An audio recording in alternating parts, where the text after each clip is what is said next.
Hey everybody, we're back on the run with Beards and Dunn. Beards, it seems like it's been weeks since we did a recording, but lots have been going on, and I know I've been curious to hear how you're doing. How's your knee? Well, and I'm curious on how you're doing. That's We'll a get to whole that. nother story. But no, so on Friday, October 11th, so that's just coming up. I get my PICC line taken out, Yeah. so that means I don't have to give myself IV antibiotics anymore. So then I'll go 2 weeks without any antibiotics at all, and then they'll do a blood test, and if everything looks good, right now it's scheduled Friday, November 1st.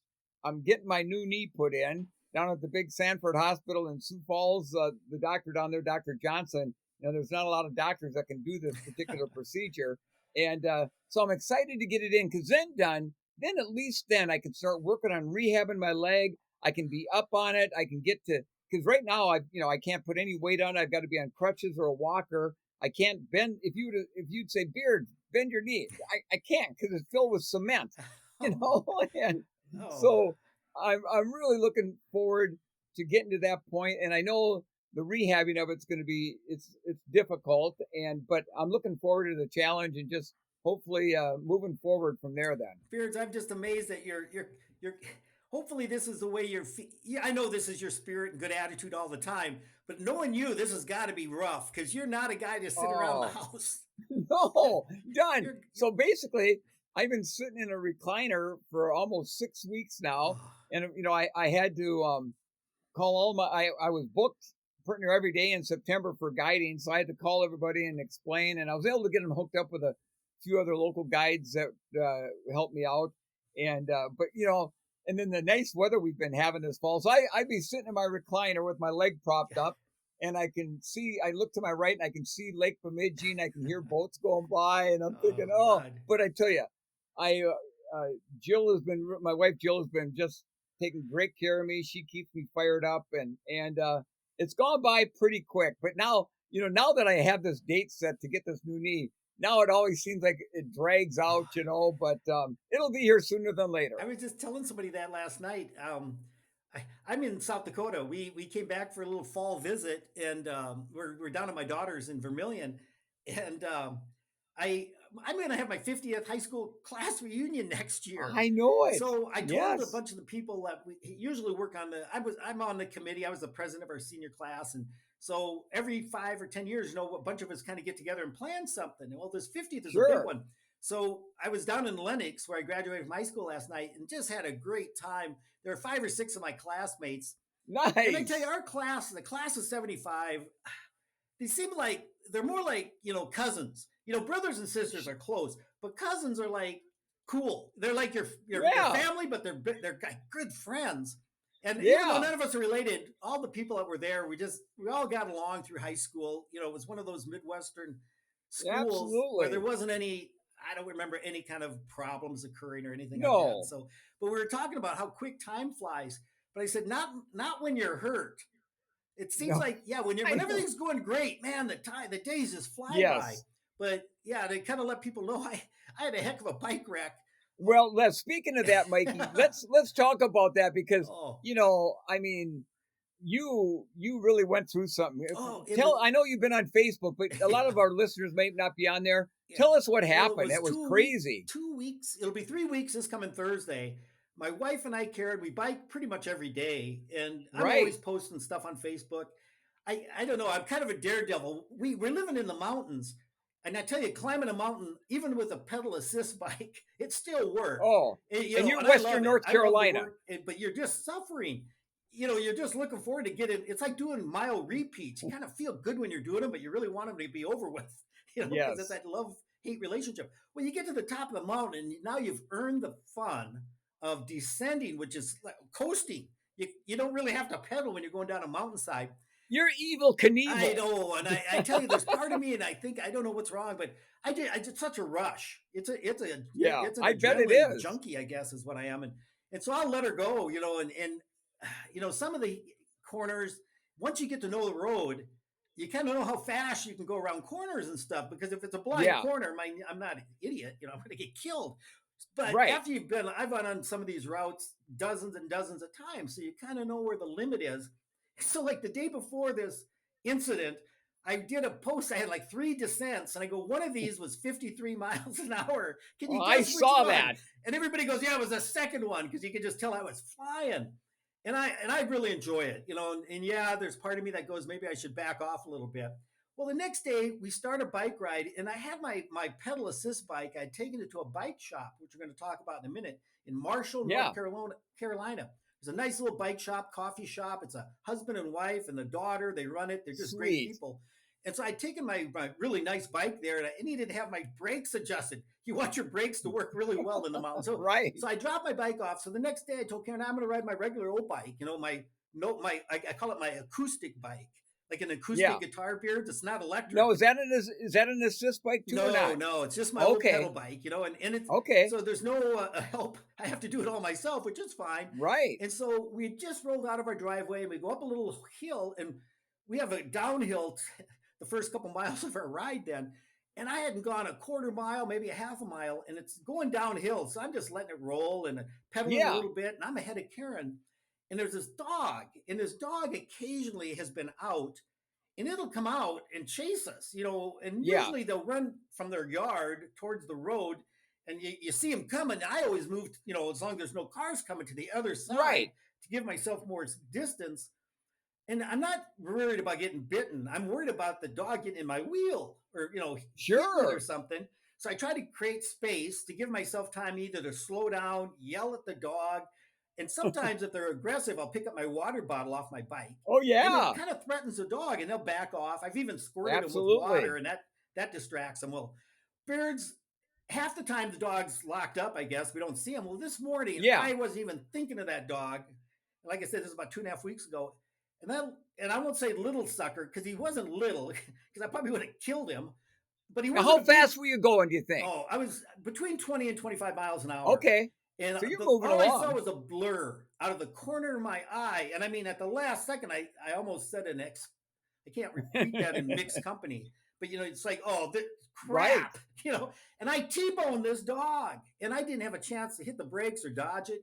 Oh my goodness. And I did a 180. I flipped off my bike in the air and landed on my back right on the road. And Beards, all I remember is I couldn't breathe because I knocked the wind out of me. And yeah. And, I remember my hand hurt because I hit my hand, and at that first few seconds when you can't breathe, it really freaks you out because you think you're gonna die, because if you go to breathe and you can't, it's like you're gonna suffocate. Oh, I can't. Yeah. But I realized immediately what had happened. That I had knocked the wind out of myself. I've done it before. You fall out of a tree, you get the wind knocked out of you, or play football. Anyway, right. So I just relaxed, and Karen by then had stopped and came over, and a car coming from the other direction she had seen what happened, and she drove up and stopped. And this lady got out, and I heard her say, "Do you want me to call 911?" And by this point, I told the Karen, "Yeah, call 911." Right. I said, "No kidding." I knew that, the way I hit so hard, I knew of my ribs, and I thought, man, I got to have some broken ribs here or something. Where was your bike at this point? I could care less for my bike. Yeah, it was in the ditch. Yeah. And the dog, everybody keeps asking me, well, how's the dog? And I won't tell you what I think about the dog, but the dog didn't make a sound, which I don't think he was feeling any better than I was. Probably not. He disappeared. I mean, he wasn't laying there. He didn't yip. Sometimes if you hurt him, they'll yip, Oh, yeah. And they'll limp off. He just didn't make a sound, disappeared. I'm laying there. And the gal called 911, and I'm breathing. I could move my extremities, my head, and all this. So I'm thinking, well, that's good. But I could tell, man, my ribs on my left side were hurting. And were you having trouble breathing at all? Bit. Or? I was just kind of in shock. And the next thing I know, I hear a siren, and the lady goes, "Yeah, the ambulance is coming." And I thought, frick, in the ambulance, the paramedics happened to be like a half a mile from our house. Oh, my. Driving by on the highway, they go, "Yeah, we were on our way back to our station." They'd been in a little town called Barnardsville having breakfast. And they were heading back to Weaverville when they got the call. They were there within minutes. And the budget, they were wonderful. They, they kind of assessed me, and they said, well, and they got me on a gurney, put me in the ambulance. And Karen, and somebody said, we'll take his bike, we'll put it away. And Karen's went back to the house, and so I'm riding. Oh, the highway patrolman gets on. And he goes, "Hey, you don't have your driver's license with you." And I wanted to say, "What do you think?" I'm just out there riding my bicycle, Right. but I do. I always carry on my phone. I have my driver's Good license, my idea. insurance cards. Yeah, take that for a word of advice. So I gave it to him. He was able to fill out a report. And he said, "Well, I'm going to go try to find the dog and the owner." And he never did because I think the people weren't home. And Yeah. so he left a report, like an accident report, in our mailbox, and it Oh, mostly just okay. had my information on it. And I'm not sure if he left one in the people's mailbox where the dog lived. And a lot of people had come out because the fire department showed up. I mean, it was quite a I scene. bet. And so somebody, we were trying to figure out where the dog, and people go, "That dog lives there." They all knew, the neighbors, where the dog was from. Yeah. And so I'm riding down to Asheville now, and Karen's going to drive down and meet me. And they put the EKG on me, and about halfway down, they send a copy of that to the hospital in Asheville. And Yeah. they come back and they go, "Beards, I'm not making this up." They said he's having a heart attack. Oh my And the guy goes, gosh. "Yeah, Mike, we don't want to freak you out or anything, but they're calling a code STEMI." And a STEMI is an ST elevated myocardial infarction. I know all this stuff. And I Yeah. go, "They think I'm having a heart attack." They go, "Yeah, Oh are you my. having any chest What, pain? Are you what sure?" was your first thought when they told I you that? started laughing. I thought I fell off my bike, and like a dog. Anyway, and I said, "Hey, I'm not gonna argue with you guys if you're telling me I'm Right. having a heart attack." So they gave me nitroglycerin and all kinds of stuff. Yeah. Really? Well, by the time I got to the house, and so we had lights and sirens, Beards, all the way So they down were to Asheville flying. for about Oh 12 my. miles.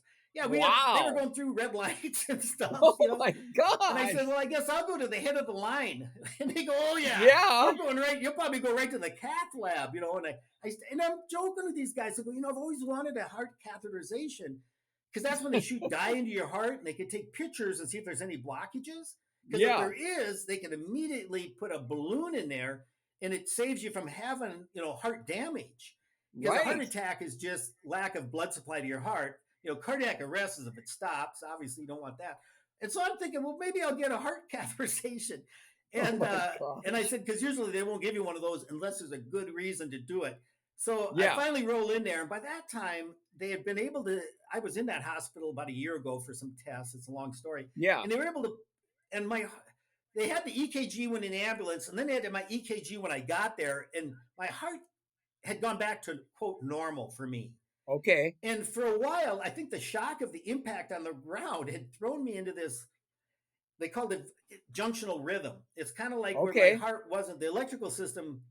When they defibrillate people on TV with the paddles? Yep. Well, I kind of defibrillated myself when I hit the ground Yeah. so hard. I bet. And lucky, our bodies are amazing. It's like a computer, and my computer reset, and things kind of went back to normal. But I do have a copy of this goofy looking EKG I had in the ambulance. I sent it to some of my cardiology friends. They're all going, Yeah. "This looks like crap."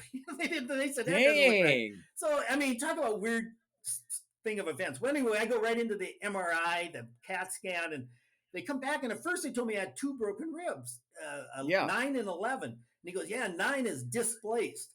And I go, "Well, I displaced." He goes, it's busted into like pieces." And Oh. I go, "Well, there's nothing you do." And he goes, "No."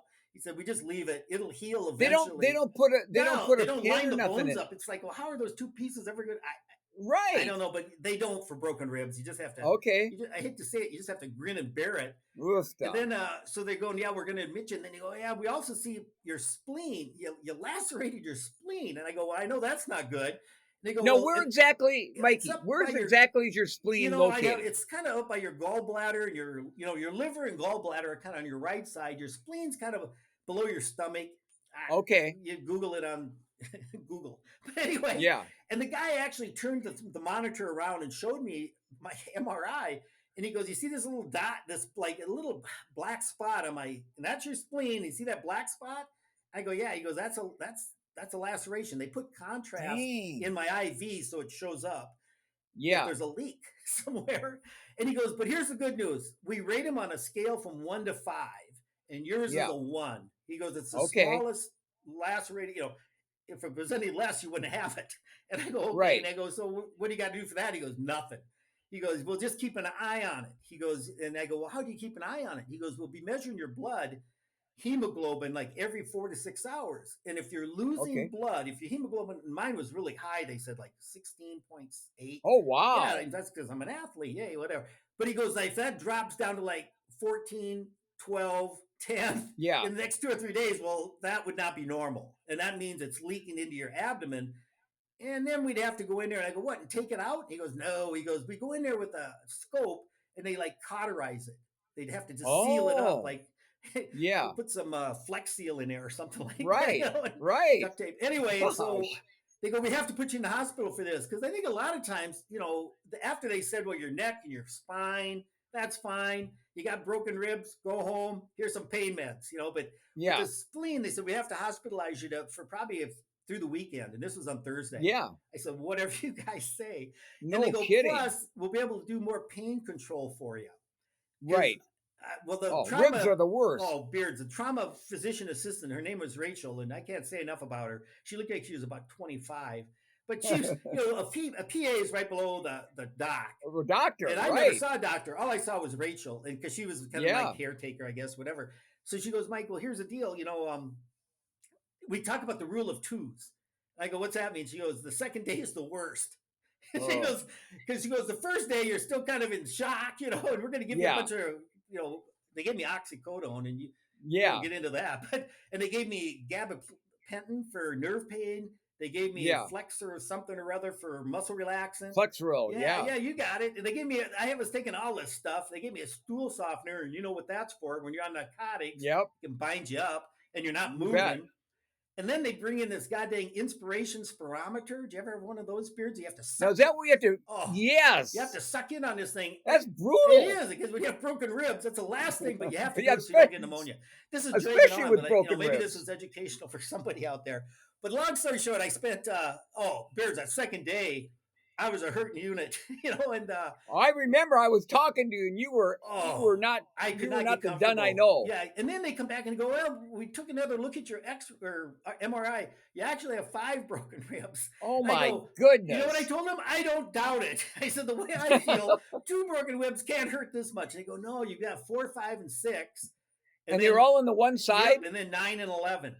And I said, all right, whatever. And Rachel came in that night. It was the end of the second day. And I said, man, whatever you're giving me, give me more. Because, I need this. You're hurting. You don't want that anymore. And she goes, I'm going to talk to the anesthesiologist. What we could do is it's called an epidural nerve block.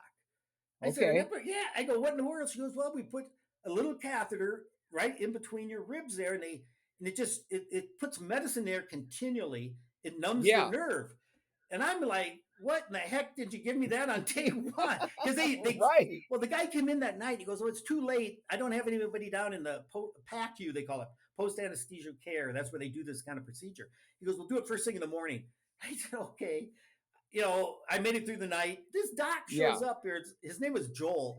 And he's a young guy, probably in his 30s. And he goes, okay, Mike, we're heading down there. And I go, you're reeling me down there? Because he's the doctor.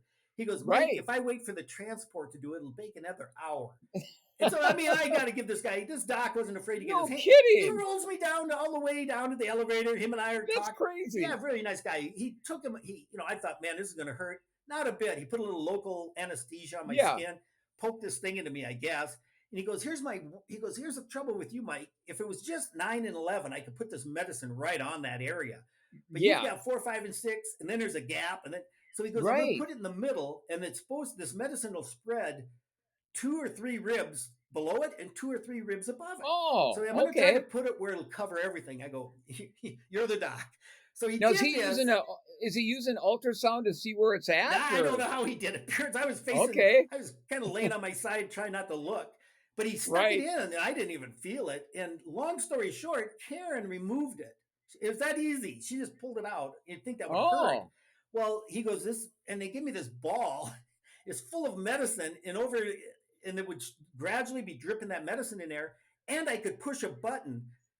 Nice. And it would give me a bolus. It'd give me a dose if it really started hurting. I could push that button. He goes, it'll let you push it twice an hour. Mike, you can push that thing 20 times if you wanna. It's only going to count for 2. They're not going to let you OD yourself and that stuff. Beards, for the next 2 days, I felt no pain. I remember talking to you, and Oh, you're like, "This is a piece of I'm a happy cake." guy. And on Sunday, she comes because they won't let you go home if your pain's a 5 or higher on a 0 to 10 scale. Yeah, It was a 2 on Sunday. And because I nice. got this Saturday morning, and by Sunday, I was like, I'm send me home. And unfortunately, I'd been pushing that button a little bit. And by the time I got home on Sunday, I think it was Monday, the medicine was gone. Karen took it out. And oh man, I tell you, I wish I went to my local doc and I said, "Can you put that back on me?" She Right. goes, "No." She goes, "That's only inpatient. They don't put those on as outpatient services and stuff like that because it really the pain came back." Then the rule of two was 2 days it's going to hurt the worst. 2 weeks you're going to turn a corner, and you're going to go and it hit Beards. My 2 weeks was last Thursday. That's About amazing. about Saturday, I was maybe two. It's like and yesterday I was my first day with no medication. I took some Yeah, ibuprofen last night before I went to this yeah, meeting, and so she was right on. She goes, "In 2 months, you're back doing your normal activities, whatever you want to do." And right. so my goal, you mentioned November 1st. Yeah, Well, November 1st will be 6 weeks. And my attitude is doctors are always very conservative. And when they yep, say yep. 8 weeks, you're probably, my goal is to be out riding my bike, which I'm going to talk about now. My bike was in this Marshall, and I don't know if anybody's, how have you not heard about Hurricane, I don't Oh, know how to, done. Helene? And talk a little bit about Oh, what Beers. happened Well, down as there. soon as I It's had my, unbelievable. as soon as I had my bike wreck, I'm in the hospital at Thursday. Well, Friday and Saturday, the rain started, Yeah. and it had been raining, and we had over 10 inches of rain at our house. My Oh my rain gauge only goes to goodness. 5 inches, Beards. And one morning, Karen went out there. It was full and overflowing. We don't know how much rain we got that night Right. because it was more than Right. 5 inches. We emptied the darn thing. The next day was like 4 inches. We emptied it, and then there was like another inch. So we know we had Oh well my over 10. gosh. Some places got 20. And if people that don't live in Oofta. the mountains, Beards, you probably understand, water can only go one way, down. Down. And when it hit Right. these little creeks and flows into bigger creeks and then into rivers, Yep.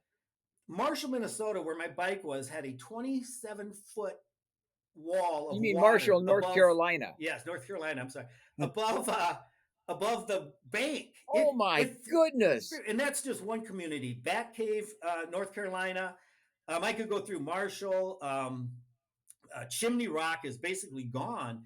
These Well, little downtown Asheville looked like it was completely Well, the flooded. Asheville hospital is emptying. There's no water in Asheville because they have 3 water plants, and they were all basically, for lack of a better term, destroyed or Yeah. damaged to the point where they have no clean water.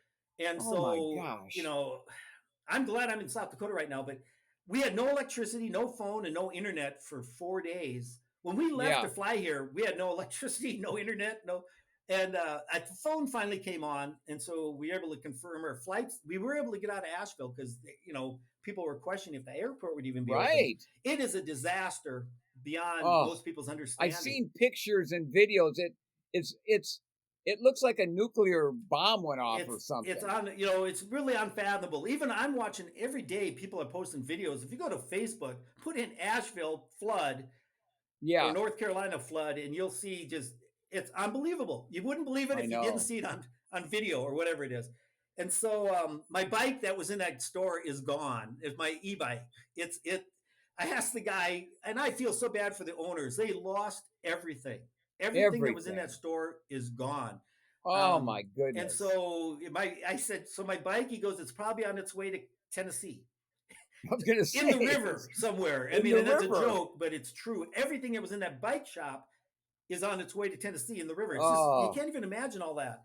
Anyway, and no. so I'm not worried about it, and I'm assuming he's applied for his insurance and all that kind of stuff, Sure. and they've actually started a GoFundMe for because this guy employed it was him and his wife and daughter employed a couple extra people gals there in the Yeah. coffee shop, and I'm so excited. I donated it up to about 28 grand of donated Great. money, and I think there's tons of if anybody out there listening to this and you're sitting in a comfortable Yes. situation, go to Flood, North Carolina. You'll have ample.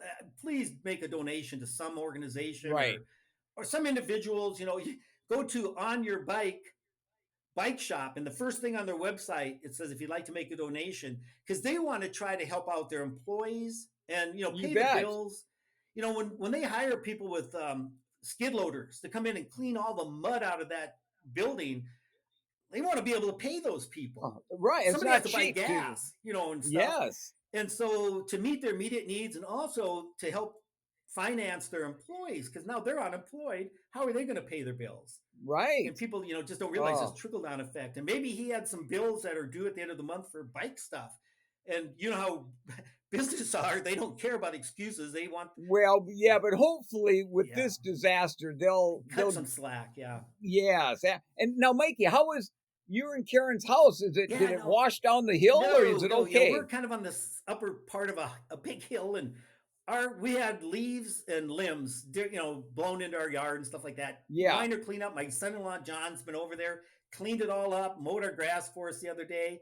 So I almost feel like I have survivor's remorse. I don't know if you ever heard of that. Oh yes, it's like for sure. Bad stuff's happening to everybody, but it doesn't happen to you. You can thank your lucky stars, but then you feel like it's not right. It's like I should suffer, like everybody else is suffering. Yeah. And the only thing I can do, like I told the guy at the bike shop, I said, man, I feel so bad we're not there to coming, because he had tons of volunteers coming to help. Sure. And they actually had to cut back on that because the town isn't really accessible. So if you wanted to go help and volunteer, how were you going to get there? Because they didn't want people. There's looky-loos, people that just want to come and see the disaster. Roads were washed out, bridges washed out. Real beard. To get to our daughter, who lives 2.5 miles from us, yeah, there's 3 ways to get there, and each way has a little bridge over. I call them a creek. They're not rivers. Yeah. They run into rivers, the Big Ivy River and stuff like that, and the Laurel River. But these creeks were rivers. 2 out of the 3 bridges are gone. Oh my gosh. And so to get to our daughters, and lucky there's one bridge, it's the furthest one away from us. It's probably like a 5 or 6 mile detour now for us to get over to her house, where it used to be 2.5 miles.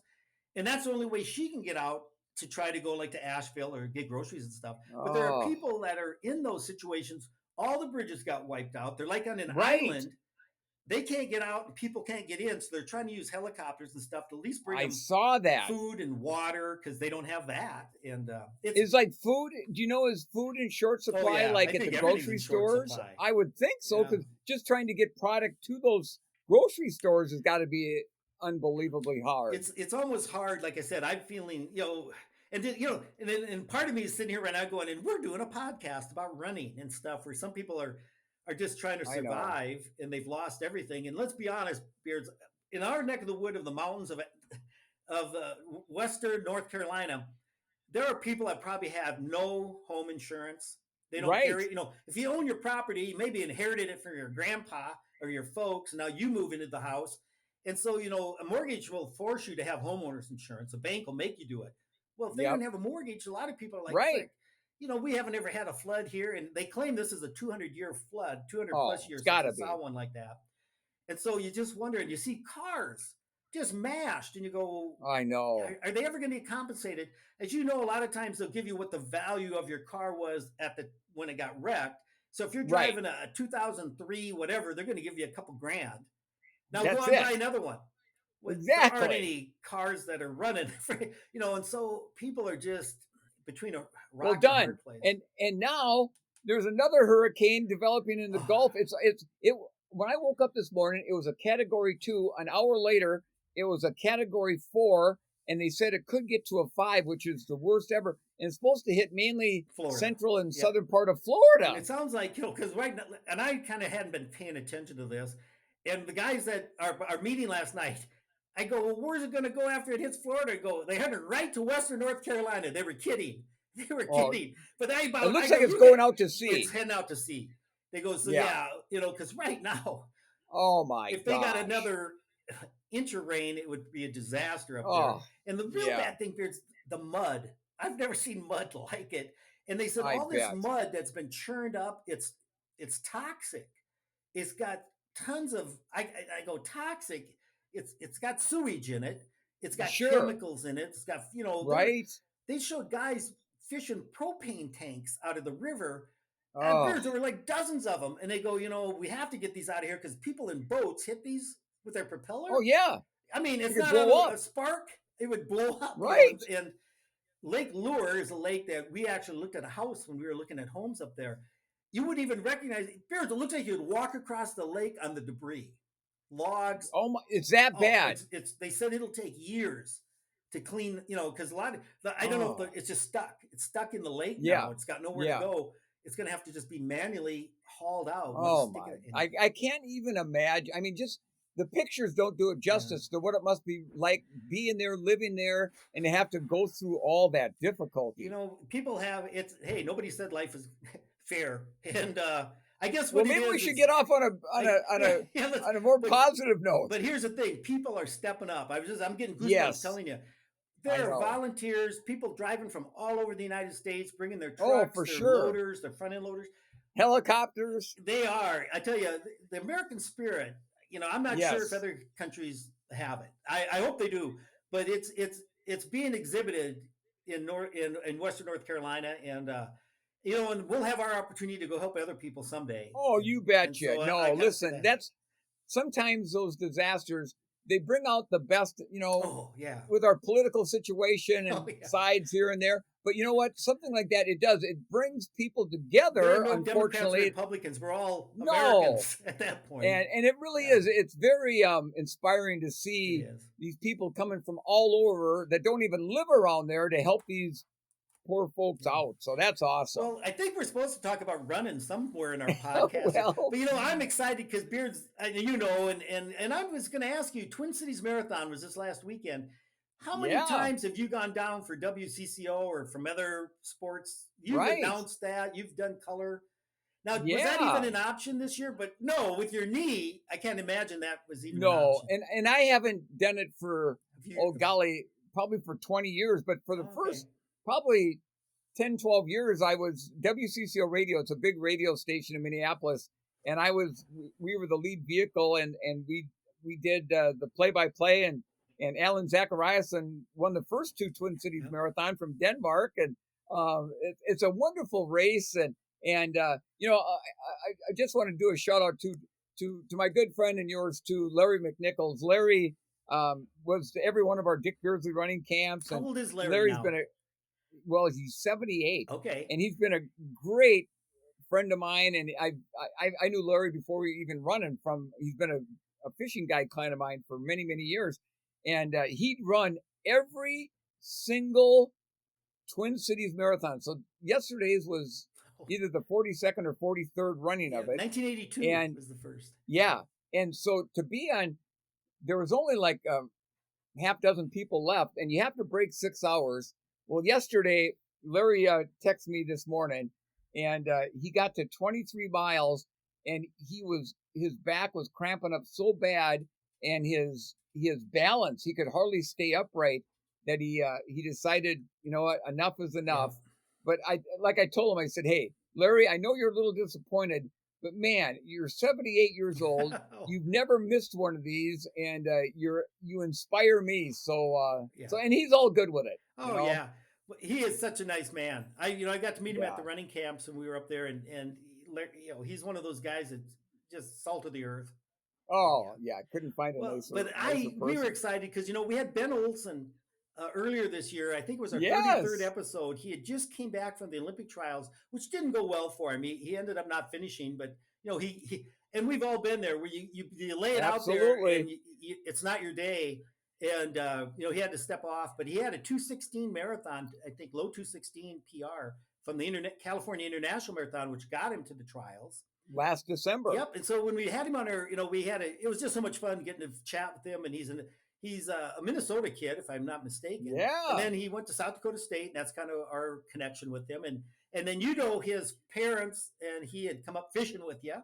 Yes. Last summer we spent a day out on the water fishing, and his mom and dad are both physical therapists, and and Ben, they're the nicest, down to earth people you'd ever meet. But he shared that we said, well, what's next? He goes, well, I'm kind of thinking of Twin Cities. And I got to admit, I forgot Twin Cities was this weekend until I saw the results. They Yeah. showed up on, I think, because I'm a friend with Ben or his mom or something like that. He ended up, well, let's just let the cat out of the bag. He ended up seventh place, ran a 2:14:35. Finished PR'd by like a couple minutes. exactly. So it's 2:16. Now his best is 2:14:35, and finished seventh. And so I quick, I've been going through. You go to the results nowadays, and I tell you, he was kind of like a metronome. He was knocking off. That's and by the way, a 2:14:35 works out to 5:08 per mile for Dang. 26.2 miles. And people sometimes go, "Is that good?" Well, go to a track, mark off a mile Right. on the road, and run it, and see if you can run one 5:08 mile. Now try Exactly. doing 26 of them without taking any rest breaks. And Right. he probably would have ran, and I'm not saying this is fantastic. He his last 5K, he started running some 5:20s, which isn't terrible, but he went from those 5:10s to 5:20s. So it might have cost him 30, 40 seconds in the last three, which is a tough, Sure. mentally. And there was nobody really in front of him. When No. you have somebody around you, you're racing them. It kind of gives you a little extra, whatever, adrenaline, whatever. Yeah, there was like 2 minutes between the guy in front of him and Yeah, the guy behind yeah. him. So So he's he kind of ran in no 2:14. man's land. He was that close to sub 2:14. And I always think of you, Dick. I think your big breakthrough was at 2:13:55 at New At New York. York. Yeah. Yes. There's something about, man, when you hear the number 2:13 in your head. Not to Yes. say And 2:14 isn't good, well, but that's and back awesome. then, we're talking 40 plus years ago, that was starting to. Oh, Back then, I think if you ran like 2:12 or better, that was kind of yeah, considered world world class class. back Yeah, then. You know, yeah. And so, but I tell you, he's 24 years old. And I'm young hoping buck. this is just whets his appetite even a little bit more. And before we started recording, you and I were talking about it. Well, before we get to that, we'll talk about another kid, and I don't know him personally. I know his mom indirectly. Henry Right. Klitsky is his name. He ran for Sioux Falls Lincoln, which is an outstanding history of runners that come out of that school. Rich Greeno was the coach there for many years, and they've turned out state championships and state Absolutely. champions. Mike and Mark Bills, who were teammates of ours at South Dakota State, were graduates of the Lincoln High School program. And well, Henry ran for Augustana College in Sioux Falls and had an outstanding collegiate career. And I was kind of excited, as a lot of kids graduate that really show a lot of potential. They get a job, they get married, and they quit running because Right. there's priorities. You have to decide what you're going to spend your energy and time on. Well, Henry's kept training, and I'm not sure if he's married. I think he might be, or what he's doing for work. But his mom, Joy, this is just kind of a small world. She knew my best friend back in high school, college days before Dick came along. Was a guy named Al Stratmeyer, and Yeah. Joy, Henry's mom, and Al were friends. They knew each other in high school, and I Sure. got to go back a few years ago and do that Al Stratmeyer Award, and that's an award they give to a Lincoln athlete who shows just above and beyond the normal amount of passion, dedication, determination You for bet. running. And Joey told me that Henry won that award when he was at Lincoln High School. It was one of the greatest honors of his high school career. And I thought well, that's Sure. cool. So he's automatically, I'm rooting for this guy. Well, he showed up at Twin Cities and he finished 12th overall, around 2:21:05. And Good for him. I know, and I was so excited. So I sent his mom a text or a Facebook Messenger or whatever it was, and I said, "Wow, Henry ran great." And she said, "Well, he was really hoping to break 2:20," which I think that's what I like to hear. He's got his goals You set bet. out there. And I went to his splits, and it's like so often, Beards, he got to 20, and he was knocking off 5:14s, 12s, 5:15 pace, pretty much 5:14 per Yeah. mile. The last 10K he ran like 36 minutes, and that's That's tough. common. Yeah, it's that last 10K is Right. when if the wheels fall off, and they can fall off big time. He still hung in there. I'm going to brag. I ran 2:21:09 when I ran Twin Cities in '82, and I got eighth. So he got 12th, and he finished. Yeah. And they had a special competition called Best of the Midwest. And what they're trying to do is the 12 Midwestern states of the United States had kind of a special incentive for Right. those athletes. They got invited, they got all their expenses taken care of. They're really trying to help them to develop into better runners. And he finished Plus, there was fifth. some money involved. Yes, and there's some prize money. He ended up fifth in the best of the Midwest Nice. competition out of those 12 states. And Ben Olson was fourth in that competition. And so, two South Dakota related. I know Ben was South Right. Dakota State, and then of course Henry is a native Native. South Dakota kid. Hey, my spot on the all-time South Dakota list might be taking a drop here if Henry keeps running, because he Yeah. did No have a sub kidding. 220 in the going, and I'm hoping this is He'll another get it. motivates him. And he's only 25. and you and I were talking about this, how that gap between the world class guys, let's just say the 212 guys and the Yeah, 220 guys. Here's Ben ran 214 and Henry ran 221.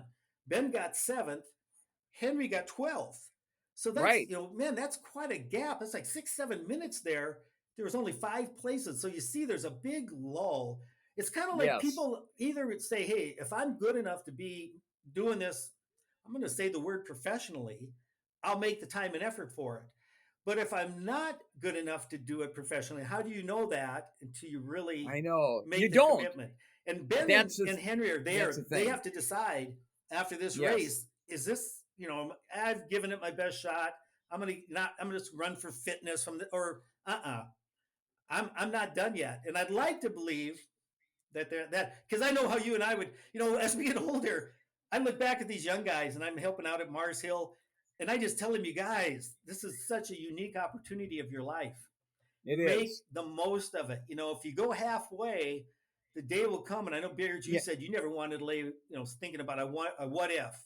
No, we didn't want to be our age now and look back and say, "Gosh, dang I'm it! I gonna. wish I would have given it a I shot." wish Because I would have when really you're made the young, commitment that it takes to yeah, see what I could do. Yeah. right. And when you're young, you got a lot of spunk going, and maybe you're not married yet, and or maybe you are, but your wife says, "Yeah, you know what? Let's see what you can do." Um, and here's the thing: the only time, you know, you can say, "Oh, I failed. I didn't get to where I was hoping to get," but no, that's not failing. If you gave it a shot, Oh, it's like you get our age, you look back and you say, "Gosh, I wish I would have given it a shot." That's kind of failing because then you don't have that opportunity anymore. exactly. I always love that Teddy Roosevelt, the man in the arena.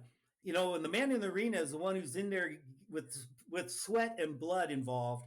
And those are the people, you got to tip your hat. They don't always win, but they gave it their best. They were in the arena. Right. So how many people are sitting in the stands, Monday Exactly. morning quarterbacking, and stuff like Right. that.